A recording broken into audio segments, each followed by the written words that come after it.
je ne sais pas le sentiment que vous avez les uns les autres, mais que c'est une vraie passion. C'est ce que j'ai ressenti en tout cas dans chaque site que j'ai pu visiter, une vraie passion, un vrai plaisir, une vraie énergie autour de ce contrat, sans doute de l'impressionnisme, c'est certain.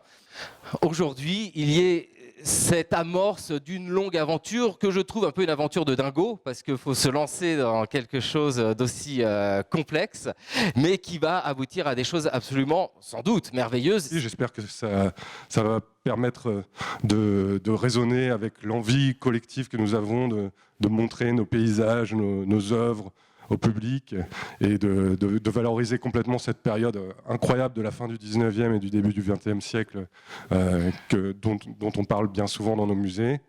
Et je souhaite que ce forum marque aussi l'opportunité du début du travail en commun entre l'Île-de-France. Je remercie le CRT Île-de-France et le CRT Normandie qui sont particulièrement mobilisés aux côtés de la Maison du Tourisme sur ce projet.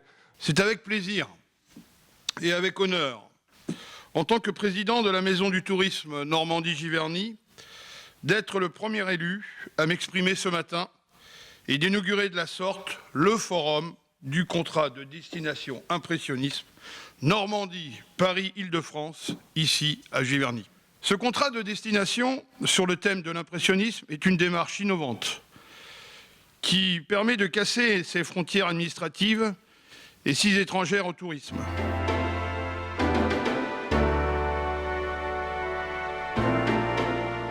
L'idée majeure, c'est de créer une communauté, créer un réseau d'acteurs pour à la fois avoir des synergies, pour essayer de rassembler toutes les expériences qui ont déjà été, avec souvent brio, effectuées sur le terrain, et puis, avant tout, créer une marque touristique, une marque très forte, qui soit porté ensuite à l'international.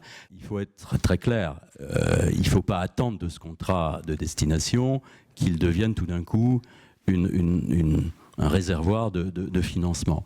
Je crois que l'idée majeure, au départ, c'est ce contrat va permettre la mise en réseau des expériences, la mise en réseau des bonnes volontés, de l'ensemble de ces expériences. Donc, c'est tout naturellement que cette unité territoriale entre la Normandie et l'Île-de-France apparaît. L'impressionnisme, Monsieur Hugal, ne se réduit pas, et vous le savez aussi, c'est vrai, au jardin de Giverny.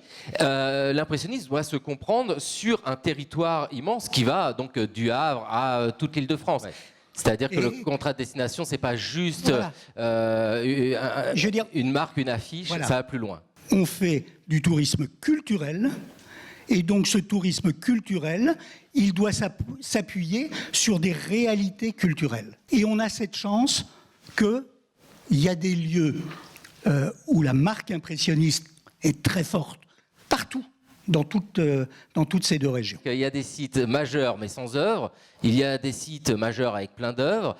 Tous les sites sont différents. Comment on gère un peu un contrat de destination, justement, avec sans doute des attentes extrêmement différentes des différents partenaires? Alors effectivement, c'est la richesse de ce contrat, c'est d'avoir une cinquantaine de partenaires signataires qui soient à la fois des partenaires publics, des partenaires privés, des partenaires qui viennent du monde de la culture, du monde du tourisme. Jacques-Sylvain Klein, l'identité impressionniste, c'est une évidence. C'est-à-dire que quand on va dans chaque site, on ressent la passion des gens. Auvers, Van Gogh, ici Monet, et partout, Rouen, Le Havre, hier pour Caillebotte. Il y a cette vraie identité. Est-ce que le contrat, moi je vous écoute et j'essaye de synthétiser ça rapidement, est-ce que le contrat aurait pour mission de donner une direction commune à cette identité un peu? Qu'est-ce qui est important dans Impression Soleil Levant? Qu'il ait été exposé à Paris en 1874 ou qu'il ait été peint au Havre en 1872. Les deux. Actuellement, je ressens ça un petit peu, petite inquiétude sur le fait que on est en train, à nouveau, je dirais, d'oublier un peu le paysage. l'impressionnisme, c'est d'abord le paysage.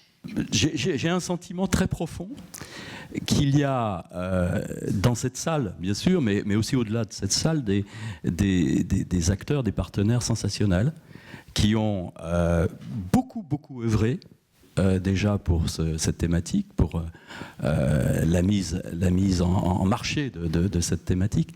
Mais il reste beaucoup de choses à faire. Et parmi les choses à faire, c'est, je crois, vraiment une mise en réseau, hein, une mise en commun des expériences.